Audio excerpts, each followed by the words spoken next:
I did this one a couple years back. We just updated the slides. A lot of it references the last set of ACOG guidelines that came out. They really haven't changed, but I think some of our process we want to keep looking at, and as we kind of hone this out and figure out how to do this. Background on preeclampsia. Preeclampsia has been in the literature for a long, long time. You can find these ancient texts, and they'll actually have pictures and diagrams of people seizing. And we just didn't really understand it very well.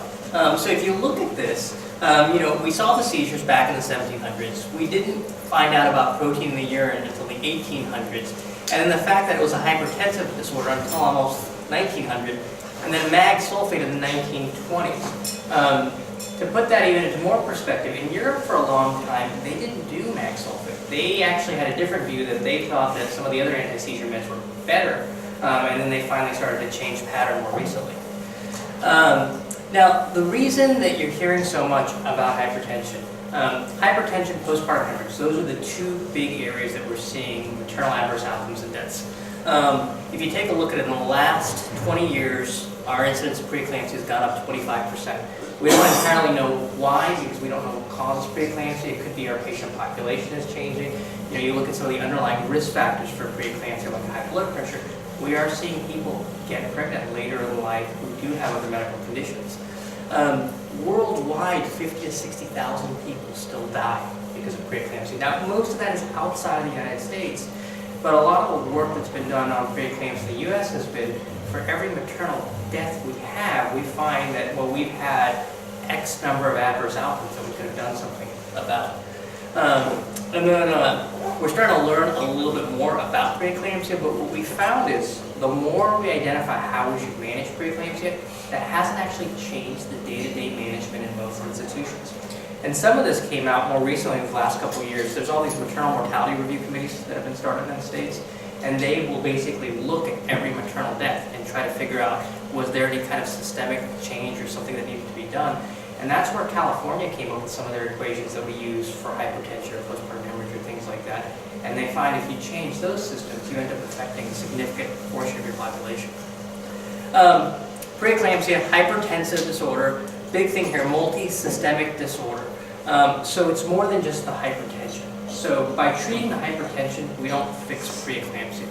The multisystemic part is still there. The only thing we can basically do to cure preeclampsia is delivery. So what we're doing is we're trying to keep moms safe and stable for as long as we need to get the optimal outcome before we get them delivered.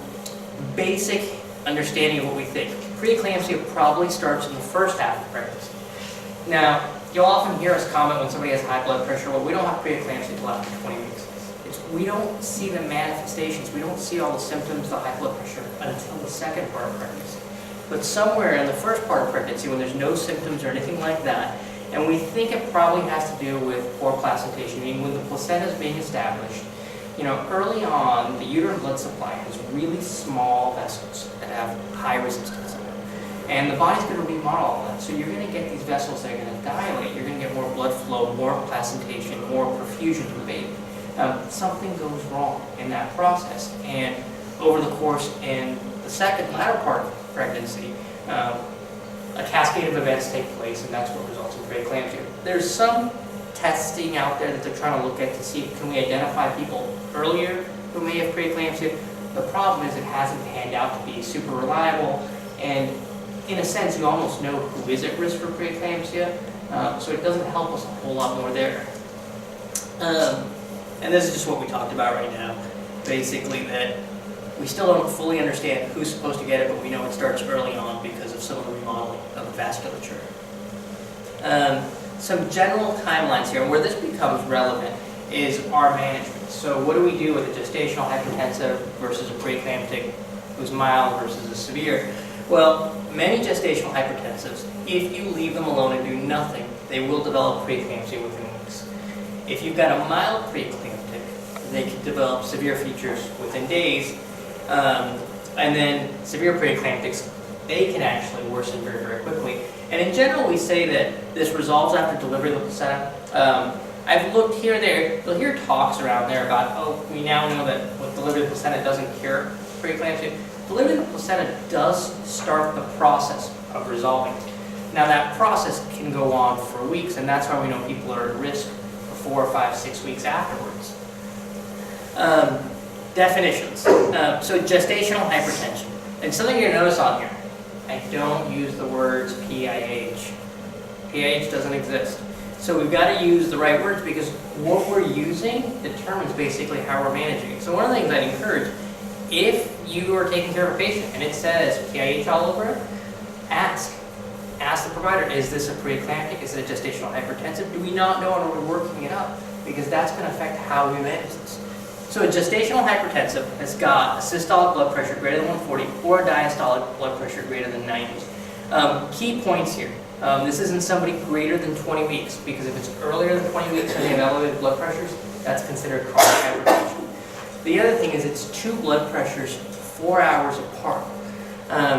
Where that's critical is, in acute cases when we're working something up, we can repeat a blood pressure earlier.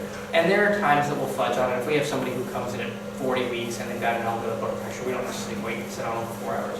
But in the outpatient setting and in antepartum patients, you really need 2 blood pressures. And the reason is you want to make sure you don't have a random spurious value. It doesn't make sense. Your preeclamptics are going to have all that, and they're going to have protein in the urine. The gold standard remains the 24-hour urine protein, and that's going to be greater than or equal to 300 milligrams of protein. More and more we're doing the protein creatinine ratio, and 0.3 or higher in general is going to correlate with that. You're going to have a lot of people fall into gray area there. So if you've got the time and you're working somebody up, you're still going to want to do a 24-hour urine protein. And then preeclampsia with severe features is the blood pressure is either greater than or equal to 160 or diastolic greater than or equal to 110. And again, that 24-hour urine protein. Anybody who remembers the older guidelines from, I guess, 5, 6 years ago, it used to be that we would repeat 24-hour urine proteins over and over again because we were trying to see if somebody went above 5 grams of protein, because that triggered you into severe preeclampsia. Once you have the protein requirement for preeclampsia, that's no longer a trigger. Meaning we don't have to repeat a 24-hour urine protein. Once you're over 300, you're over 300. What's going to trigger you to become a severe preeclamptic is going to be your blood pressure, or there's going to be some other lab work. And so here is the other way you can have severe preeclampsia. You can have that blood pressure just greater than 140 or greater than 90. But if you have any of these, platelets less than 100,000, if your liver function tests are twice normal, creatinine greater than 1.1, pulmonary edema, and then this is kind of a gray area here, cerebral or visual disturbances that you have to be careful of. Because you don't want to call somebody a severe preeclampsia just for a headache in the absence of everything else. Because again, that's gonna affect our management and health early, because we'll deliver a severe preeclampsia as early as 34 weeks. With everything else here, this is what you basically see in the health panel. Those are our labs that we'll do. Again, here we call it a pH panel, so hopefully we can move away from that. Working on that. And then eclampsia is basically seizures on top of preeclampsia. And as we said earlier, chronic hypertension is elevated blood pressures earlier than 20 weeks. That's where those outpatient pressures are really, really helpful. The natural progression of blood pressures in pregnancy, initially they're going to go down. They're going to start to rise in the early 3rd trimester. So if you've got somebody and they have, at your first visit, they've got a 140 over 90 in the office, we're going to actually get some baseline labs like a 24-hour urine protein and a preeclampsia panel. We're going to have those because we know their blood pressures are going to get good. You're going to kind of forget about it. And then in the 3rd trimester, those blood pressures are going to go back up. And then you're going to be scratching your head and going, do I have somebody who has preeclampsia on top of their chronic hypertension? Or is this their blood pressure returning to baseline? And then we can compare and repeat a 24-hour urine protein in the labs. Your risk factors here, again, things that might be increasing our incidence of preeclampsia: age, multifetal pregnancies, we're seeing more twins and triplets, IVF. The one thing to keep in mind, though, is the majority of your preeclamptic patients are basically first-time doing well, so they don't have most of these risk factors. So there are things to be aware of, but still, in general, we're seeing patients who don't have these risk factors develop preeclampsia. And then workup. So let's say we see somebody and they have elevated blood pressure. What are we going to do? We're going to check a set of labs. Again, in general, that's our preeclampsia panel that we have. We're going to do a 24-hour urine protein. And then oftentimes we're getting an ultrasound. We want to see how big the baby is. We want to see AFI, because if you've got a small growth restricted baby and you've got a low AFI, those are signs of placental insufficiency, and that can play into the timing of delivery and what you think is going on. We do not do bed rest. So that is something that is critical to take a look at. We might tell somebody stop working, we might say reduce your activity, but bed rest is not recommended. If you put somebody on bed rest, you increase their risk of throwing a blood clot like a DVT or a PE, and there's no real benefit to that. And then there is no single test that predicts preeclampsia. So if you've got somebody and you're suspicious of what's going to be happening, we don't have one thing that we can do that's going to say this person will develop preeclampsia. It's something we watch for. The reason that visits become more frequent in the latter part of pregnancy is that's typically when preeclampsia presents. And so you just have people come in more often to try to catch them when they have that high blood pressure or the symptoms. And then things that should prompt close observation. If somebody who otherwise didn't have headaches starts having headaches, if you got a set of labs and you saw an elevated uric acid, if their blood pressure is up from their baseline, even though if it doesn't meet criteria, they start to become a little bit suspicious of it. Again, none of these specifically meet a criteria. None of these trigger any kind of intervention, but they're just things that we're aware of. And then the optimal measurement of a blood pressure. An elevated blood pressure needs to be real. And here's where it's critical, because that's going to affect how we manage somebody. So if somebody's in pain, if somebody's been up and running around, those aren't real blood pressures. They should be at rest. And, we would kid around that sometimes somebody wanted an elevated blood pressure, they turn the patient a certain way. If you wanted a lower blood pressure because you wanted to get them home, you turn them the other way and you do all these things. And we really shouldn't do any of that. We need good, reliable blood pressures. And then the other thing is if you get an elevation, it's okay to repeat that blood pressure. One of the things you're going to hear us talk about later is this big push that if blood pressures are in the severe range, meaning systolic greater than 160 or diastolic greater than 110, we really need to treat that within 30 to 60 minutes to reduce the risk of stroke. That being said, it's also perfectly acceptable to repeat a blood pressure 10, 15 minutes later to make sure you have a real blood pressure. And then some numbers. So to put some reasoning behind what we do when patients come in. The ACOG guidelines say gestational hypertension, you should deliver 37 weeks. Chronic hypertension between 38 to 39. In general, we don't deliver chronic hypertensives earlier than 38 weeks unless they start to become poorly controlled or have something else like growth restriction. Preeclamptics with mild features, 37 weeks. Preeclamptics with severe features, 34 weeks. The one thing I would highlight that remains controversial since these guidelines came out is the gestational hypertension at 37 weeks. You're going to see a large number of us push people to 39 weeks. Nationally, that remains a controversial point from it. ACOG relied on some data that looked at there was no increase in cesarean section rate for reducing women at 37 weeks, and the worry that, again, they're going to develop preeclampsia and something will change. When you look at some of that data, there weren't a whole lot of first-time moms with unfavorable cervixes in there, and so most of us kind of make a judgment call. If somebody has a 140 over 90 and it's a first-time mom at 37 weeks with a closed cervix, I'm probably going to launch them and push them to 39 weeks. If I've got somebody who's sitting at 4 centimeters at 37 weeks and they have a 159 over 109, they're going to deliver. So, and then what do we do with management antepartum? So preeclampsia with severe features has to be hospitalized. So we will never manage a severe preeclamptic as an outpatient. Mild preeclamptics, on the other hand, we will manage as an outpatient. So oftentimes when you see us admit somebody for that first day or two, what we're trying to do is we're trying to figure out where do they fall. Is this somebody who's a mild preeclamptic who I can watch closely out of the hospital, or is there a severe preeclamptic who's going to stay here until they deliver? And the reason severe preeclamptics are never managed as an outpatient is they have the ability to decompensate very quickly and worsen their condition. So we give them steroids for lung maturity, the magnesium sulfate to lower the risk of seizures, you give them the antihypertensives, and then we're watching their vitals very closely. We're doing daily preeclampsia labs, which you can space out. If you've got somebody you've got a couple sets of them and they're stable, we can space that out to every 2 days or so. And then, again, we watch growth, and we add a Doppler study if a baby is growth restricted. Realizing that with the severe preeclampsia, these patients are very sick. So what we're doing is we're buying as much time as we can. And once we hit the point that either it's unsafe to buy any more time, or the benefit of buying that additional time isn't outweighed by the risk. That's when we pull the trigger. So that's why severe preeclampias are delivered at 34 weeks. If I've got a 36-weeker that's a severe preeclamptic, and I buy a day or two for that baby, I'm not buying a whole lot, but I'm putting mom at a lot of risk. But now if I've got a 29-week severe preeclamptic, if I can buy a week, now I've bought a huge benefit for the baby, so we're willing to take some extra risks. And then symptoms, these are the things we ask about while patients are here. Do they have persistent headaches, visual abnormalities, the right upper quadrant pain, nausea, vomiting, and then altered mental status.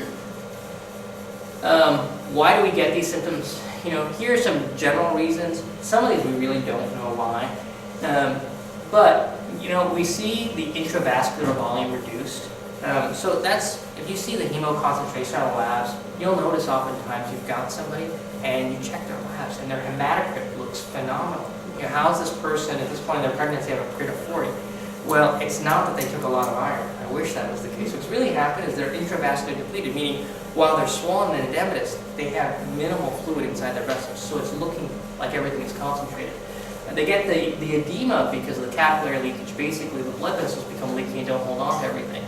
You can get the pulmonary edema because your pulmonary vessels have increased pressure compared to everything else, so it pushes the fluid out. And then you get more proteinuria because the GFR barrier in the kidneys doesn't become very functional, so you're going to spill a lot more protein. The other thing is your renal function can decrease. That's something that becomes an important point.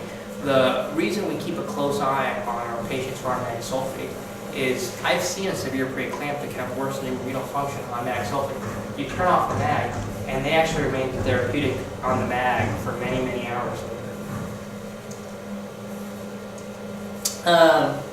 Hemo concentration we talked about. And then the right upper quadrant pain is you can actually get swelling at the liver from the elevated blood pressure. And we think the headaches probably are cerebral edema from the very elevated blood pressures, but again, we're not entirely sure. But if you've got somebody and they've got a 170 over 110 and they have a severe headache, that fits. That's going to be worrisome. You're going to be a little less worried if we've got somebody on blood pressure meds and their blood pressure is 140 over 70 and they've got a headache.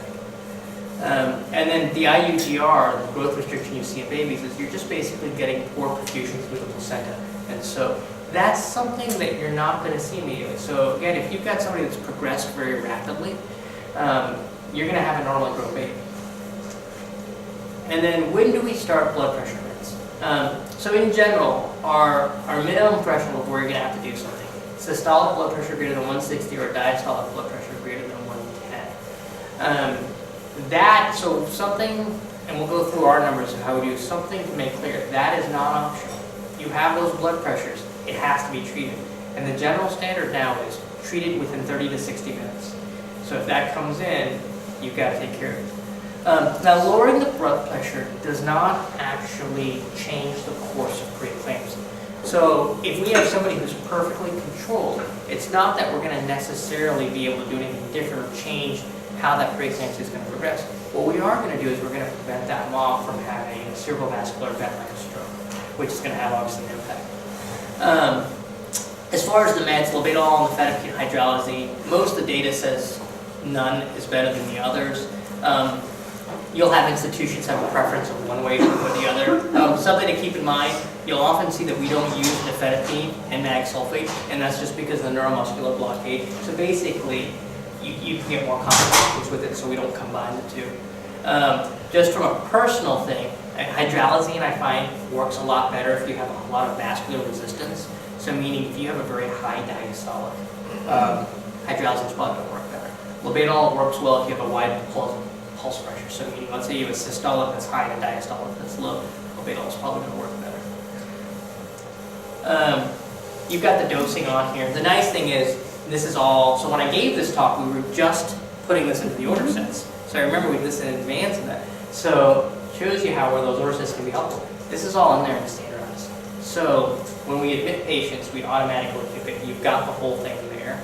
I will often say, again, we need to treat blood pressures quickly. We have in-house providers for the most part. So the other thing is that's not severe level blood pressure, give some IV labetalol, and don't call me. If somebody has severe level blood pressure, the provider needs to be aware of it. And then the oral dosing that we'll use.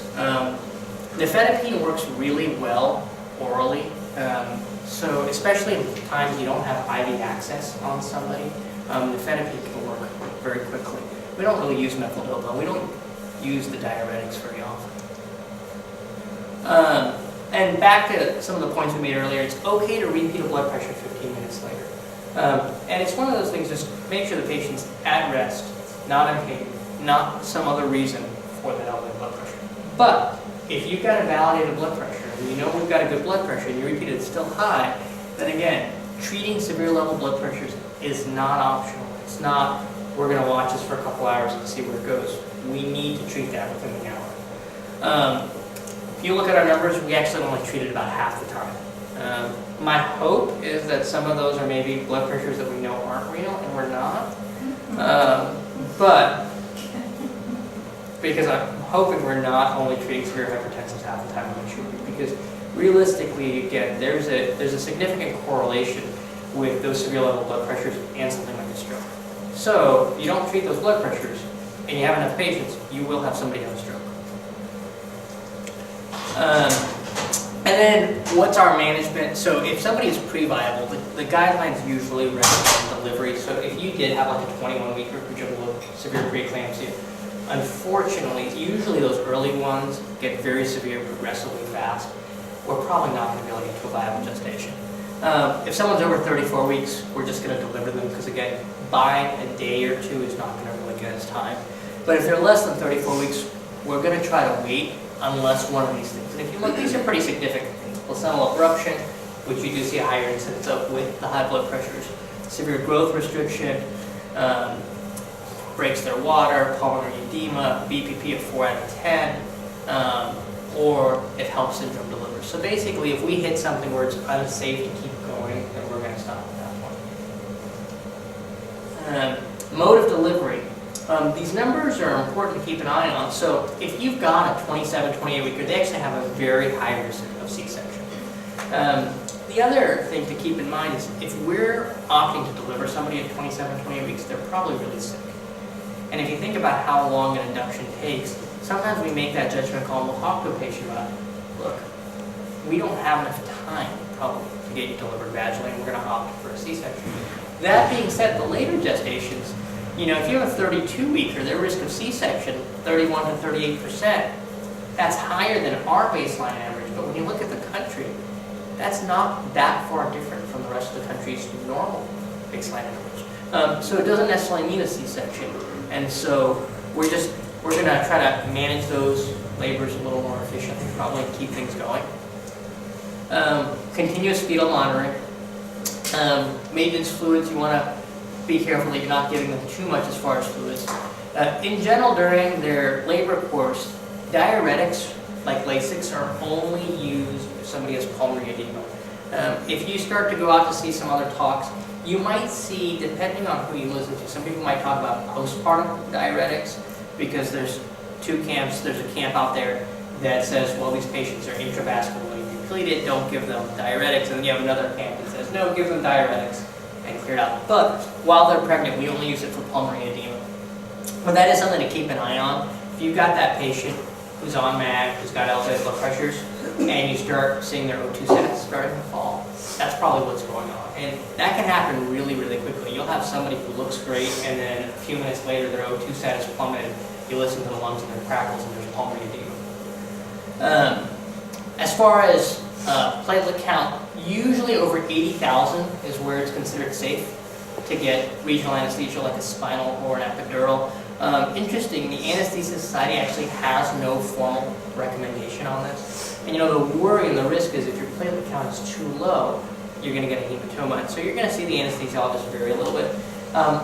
Most of them are not going to be okay with the platelet count less than 80,000. Most are going to be good with 80,000. You'll have some people say they want a platelet count of 100,000. Just from a practical standpoint, I tell my patients if they're here for induction for preeclampsia, if they haven't had recent labs and are thinking about an epidural, to tell the nurse earlier than later so that we can get those labs and have them. Because you don't want somebody to wait till that last minute where they go, I have to have an epidural right now, and then we have no labs and we've got to wait on the labs to come in. And then mag sulfate. So why do we give mag sulfate? It's basically to reduce having a seizure. You'll find we give mag sulfate to our severe preeclamptics, not to our mild preeclamptics. Doesn't mean that our mild preeclamptics won't have a seizure. It's just mag is not a benign substance. So if you look at it, it takes 60 severe preeclamptics to be treated to prevent one seizure, whereas we have to treat 100 mild preeclamptics. And so that's really just a judgment call that was made nationally of at what risk stratification do we say we need to go ahead and turn on mag sulfate. We also continue it for 24 hours postpartum. Your biggest risk of seizure in a preeclamptic patient is during labor and the immediate postpartum course. Loading dose and maintenance, this is again we've standardized in the order sets. You can continue mag sulfate in the OR if we have to move to a C-section.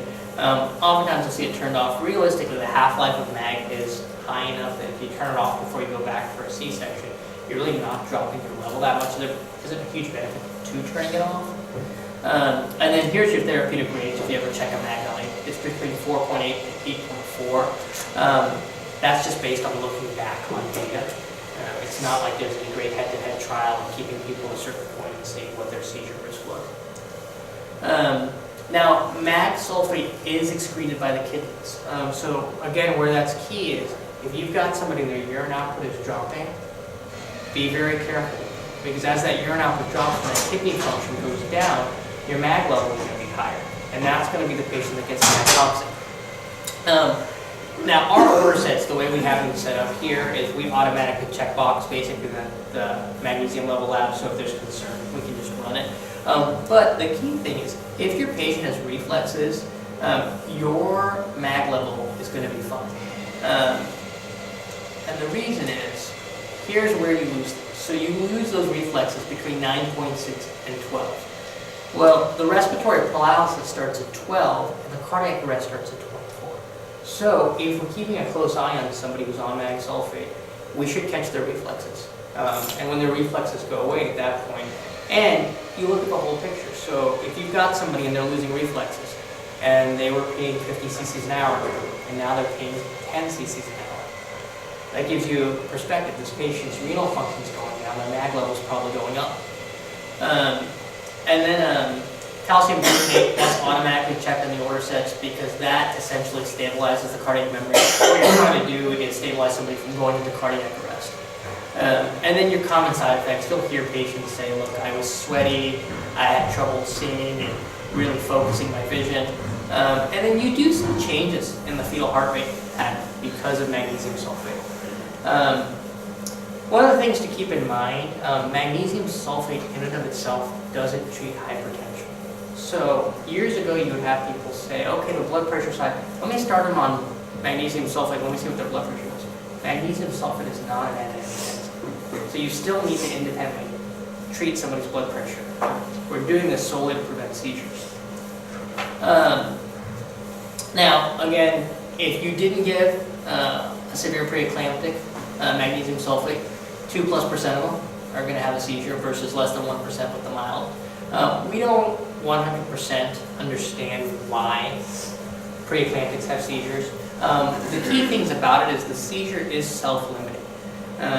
If you have somebody who has a seizure and it just keeps going, or if they have recurrent seizures despite being on magnesium sulfate, make sure we've looked at every other reason for seizure. So last year, a year and a half ago, we had somebody in alcohol withdrawal. We didn't have a good social seizure, so we didn't know they were an alcoholic.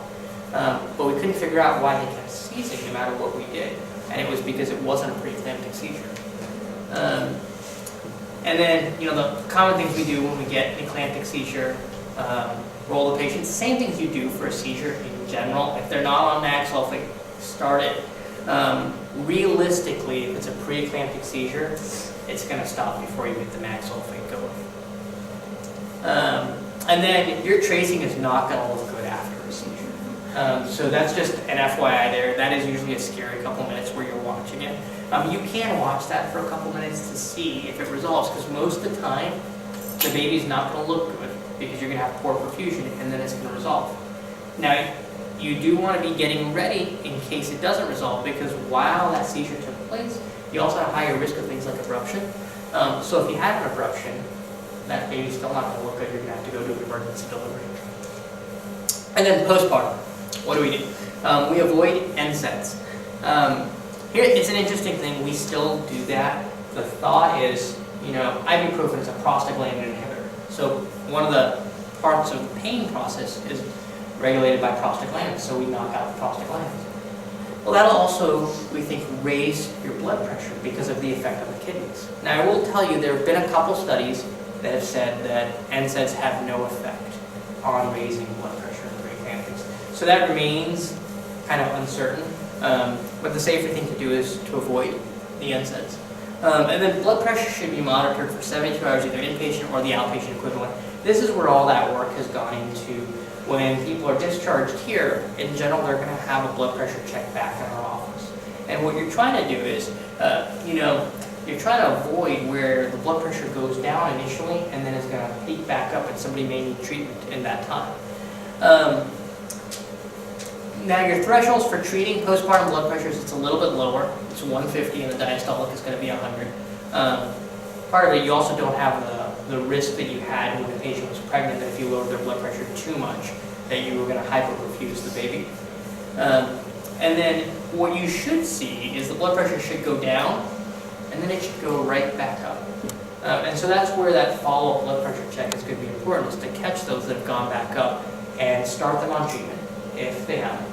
And some of those patients are going to have to come back inpatient depending on how high their blood pressures are. And then, you will have some patients that really had nothing happen during their course here. They came in, they had a baby, their blood pressures looked great, they left. That doesn't mean you're out of the woods. So we do see patients up to several weeks later come in and they fit everything like a preeclamptic postpartum. So that's just something to be aware of. If somebody shows up and they've got hypertension, they've got a headache, they've got these symptoms, they're probably developing postpartum preeclampsia. We typically are going to admit those patients and we're going to restart mag sulfate for 24 hours. There's not a whole lot of data on that or reasoning. The thought, though, is, this patient's probably having an acute worsening of this process, and that's just the safest thing to do.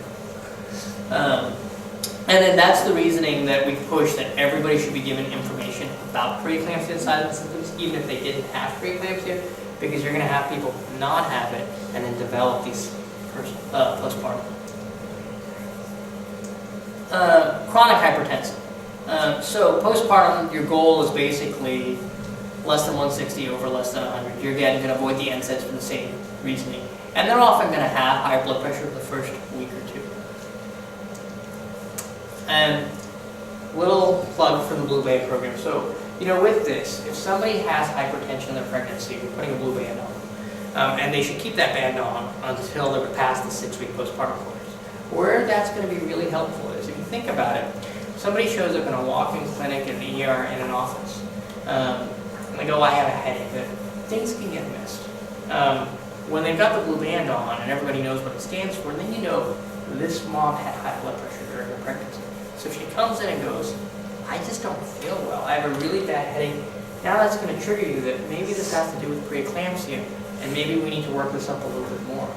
The other place that's going to be really helpful is, let's say somebody is a week postpartum and they have a seizure at home and they go in by ambulance.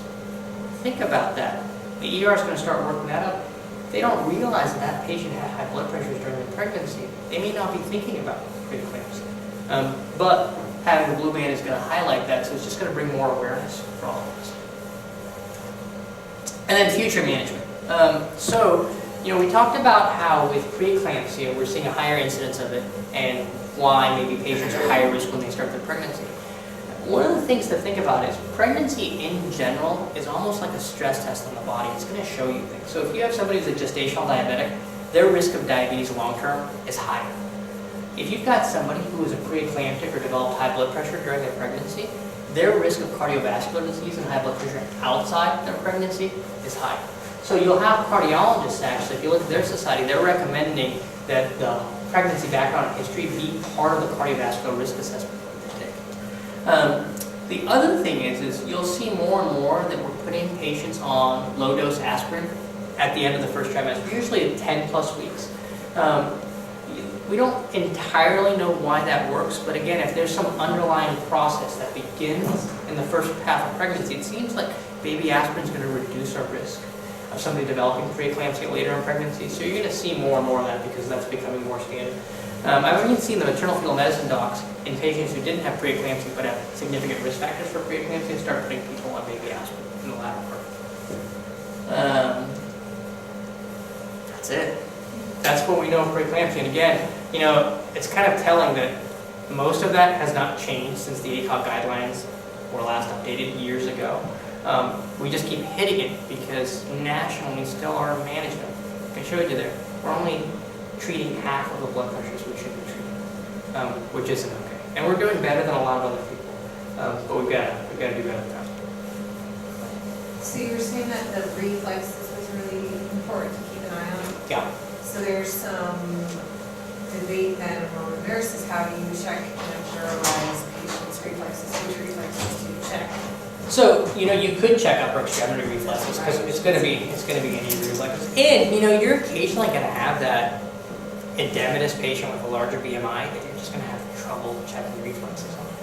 And so that's a patient you're going to keep a closer eye on. And you want to look at, you know, just like there's no one lab that predicts that someone's going to develop preeclampsia, you know, one lab that's really bad one way or the other is going to alter your management. But in general, you know those patients when you're keeping a close eye on them. Their urine is dropping off, things, they just don't look well.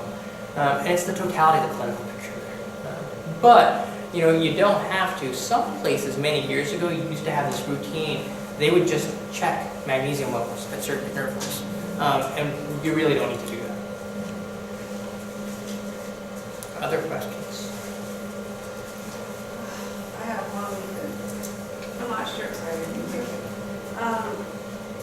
I didn't know what to do with this. I mean, it might be a different conversation with church nurse thing, but I may not know what to do with this either.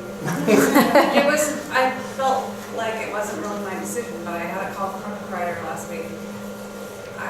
Patient's 36 and some change, has high blood pressure. Does that fit on your list of inductions? I'm like, well, I mean, what kind of high blood pressure? Like, is she preeclamptic? Does she have typically, I don't know. If that's your, and if you think she has to be induced, then, I mean, you're the one who has to make that call. I think. Yeah, no. Because there's a whole nother, I mean, what part does she have? I don't know what else she So has. the decision of when to induce is a provider call based on the clinical presentation of the patient and factoring what the patient wants to do too.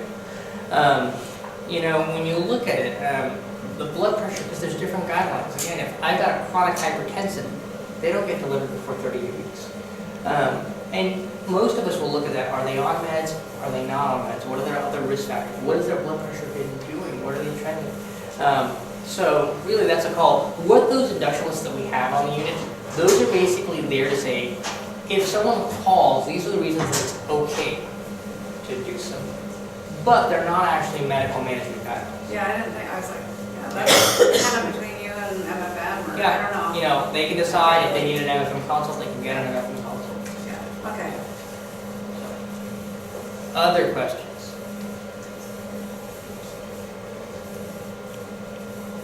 I have a friend who had her first in 32 weeks with severe high blood pressure, crash C-section. And she just had her second was on aspirin and remained 39 weeks. Yeah. Cool. It's interesting, it's anecdotal, but honestly, I feel like I've seen an improvement She was with very people on happy. baby aspirin. Yeah. But yeah. You know, the question also comes up, when do we stop the baby aspirin? A lot of us used to stop it at like 36 weeks, but now typically people just keep somebody on baby aspirin the whole time. That little bit of baby aspirin doesn't offer a whole lot of blood thinning or we're worried about bleeding out or anything like that.